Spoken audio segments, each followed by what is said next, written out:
Alunas e alunos, na nossa aula de hoje a gente continua falando dessa importância de valorizar o conhecimento que a gente chama de ancestral, dos povos antigos que formaram o nosso povo, né? Vocês sabem que o nosso povo é formado de povos que vieram da Europa, de povos que vieram da África e, sobretudo, dos nossos povos nativos daqui, os chamados povos indígenas, que são várias etnias, né? Nós temos a Munduruku, temos a Yanomami, que teve recentemente essa notícia aí de invasão de garimpeiros, né, na terra Yanomami, lá em Roraima.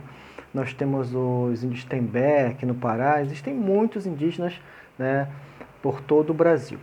Eles são os primeiros habitantes dessa região. Logo, eles são pessoas que fundaram várias formas de viver, como eu falei na outra aula, né? A alimentação como a farinha, o tucupi, a goma, a tapioca, né? Objetos como pote, como cestos, como abanos, como tipiti, né?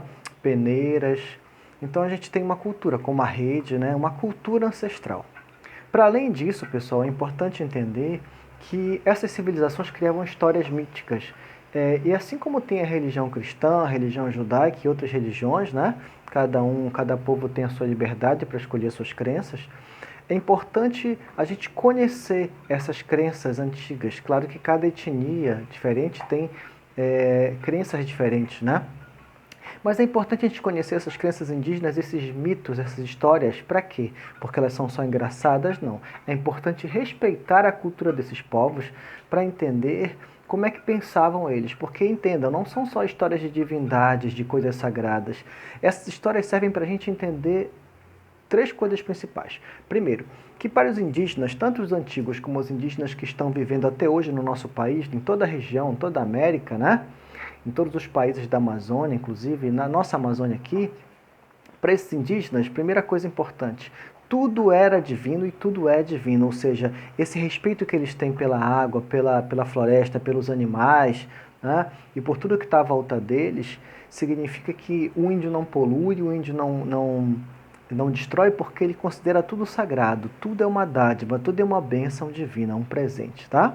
Segunda coisa, é importante entender que essa ideia do panteísmo, né, que tudo está cheio de deuses e de uma divindade, de algo sagrado, significa dizer que o ser humano o tempo todo se sente grato e se pensa como um cuidador, e mais do que isso, ele se sente no mesmo nível, ele não se sente acima dos animais, das plantas, de nada, da água, do fogo, do ar.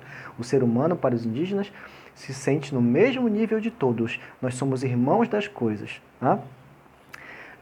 Na Igreja Católica, inclusive, tem a história de um monge chamado Francisco de Assis, que era assim, ele chamava as coisas assim, irmão Sol, irmão Lua, é essa ideia de que a divindade faz de tudo que é criação irmãos. Isso significa respeito, respeito a tudo que é criado.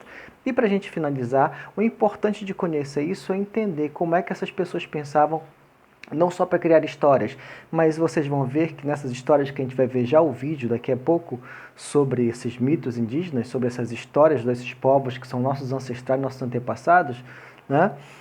Servem para explicar também as coisas da natureza, como funciona o sol, o dia, a noite, né?